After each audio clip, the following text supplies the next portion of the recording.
In a bid to enhance ties between India and Africa, Prime Minister Narendra Modi embarked on 5-day 4-nation African tour starting from July 7th. The tour took him to Mozambique, South Africa, Tanzania and Kenya. In Maputo, Modi held bilateral talks with Mozambique President Filipe Nyusi after being accorded a ceremonial welcome at the presidential office.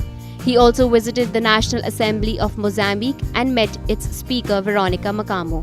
India and Mozambique signed 3 agreements, including one on purchase of pulses, following delegation-level talks led by Modi and Mozambican President Filipe Nyusi. Prime Minister also visited the Center of Innovation and Technological Development at Maluana that has been built with Indian aid and interacted with students. Modi left the Mozambican capital Maputo for South Africa, where he held bilateral talks with South African President Jacob Zuma in Pretoria after a ceremonial welcome accorded to him at the Union Buildings of Pretoria. South African Minister for International Relations and Cooperation Nakwana Mashabane and Minister for Small Business Lindwe Zulu welcomed Modi at Air Force Base Waterkloof in Pretoria. Prime Minister Narendra Modi, in a joint press statement with South African President Jacob Zuma, following delegation-level talks between the two sides, laid emphasis on industry-to-industry ties between India and South Africa for greater economic gains. South African Deputy President Cyril Ramaphosa called on Prime Minister Narendra Modi, emphasizing upon the need for India and South Africa to further diversify their trade basket. Prime Minister Narendra Modi in Pretoria said bilateral trade between the two countries had risen 380% over the last decade.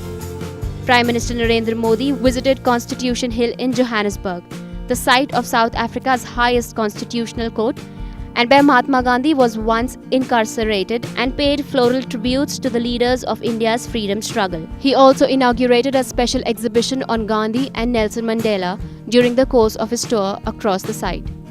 After Johannesburg, Modi visited Durban, that is home to 800,000 of the 1.2 million people of Indian origin in South Africa, making it the city with the largest Indian population outside of India.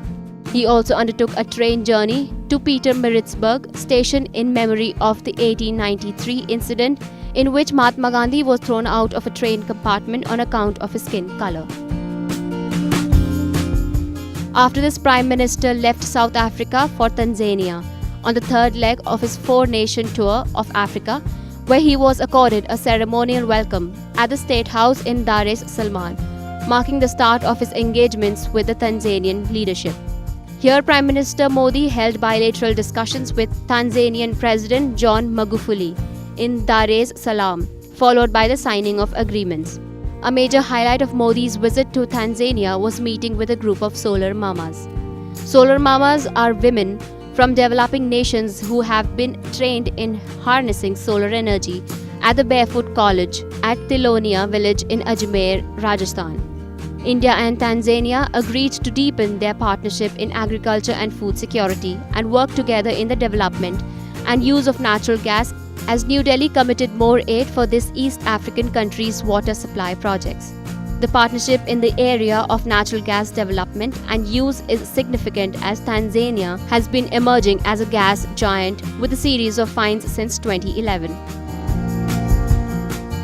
On the 4th and final leg of his 4-nation African tour, Prime Minister Narendra Modi arrived in Kenya from Tanzania. He was accorded ceremonial welcome in capital city Nairobi. This was the first prime ministerial visit from India to this East African nation in 35 years, since the visit of then Prime Minister Indira Gandhi in 1981. India and Kenya signed 7 agreements, including in the area of defense cooperation. Following delegation-level talks headed by Prime Minister Narendra Modi and Kenyan President Uhuru Kenyatta, Modi paid homage to the first President of Kenya, Jomo Kenyatta, by laying a wreath at his mausoleum. Modi also addressed students in the University of Nairobi and visited the UN offices in Nairobi. He then addressed the Kenya-India Business Forum. Prime Minister Narendra Modi's visit to Vietnam was the first bilateral prime ministerial visit from India to the Southeast Asian nation in 15 years.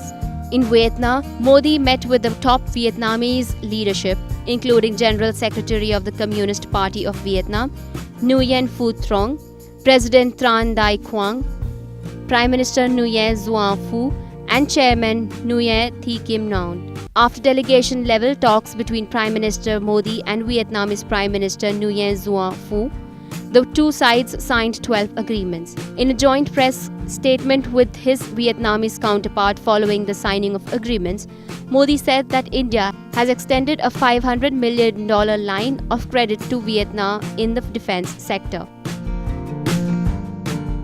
After this, he departed to Hangzhou in China, where he attended this year's G20 summit on September 4th and 5th.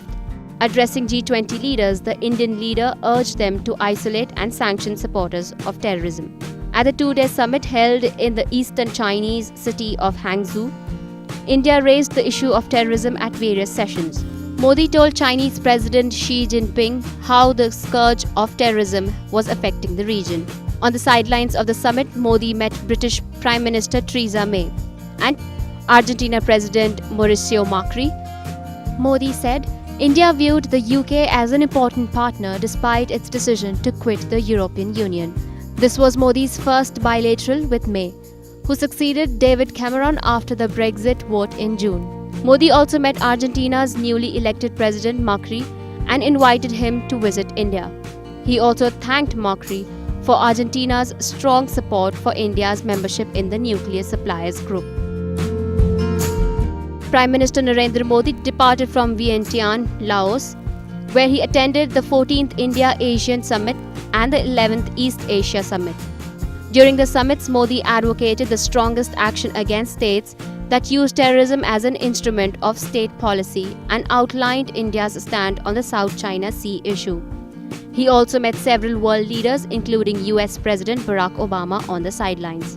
Prime Minister Narendra Modi met Japanese Prime Minister Shinzo Abe in his first bilateral meeting in Vientiane. They discussed the upcoming Japanese industrial parks in India and cooperation in the area of shipbreaking. Prime Minister Narendra Modi also met his Laos counterpart, Thongloun Sisoulith. Prime Minister Narendra Modi, on his way to Japan, arrived in the Thai capital on Thursday for a brief stopover to pay homage to the late King Bhumibol Adulyadej, the world's longest ruling monarch, who died last month. After that, Modi left to participate in the annual bilateral summit with Japanese Prime Minister Shinzo Abe. Following the summit, 10 agreements were signed between the two sides, including the landmark Civil Nuclear Agreement.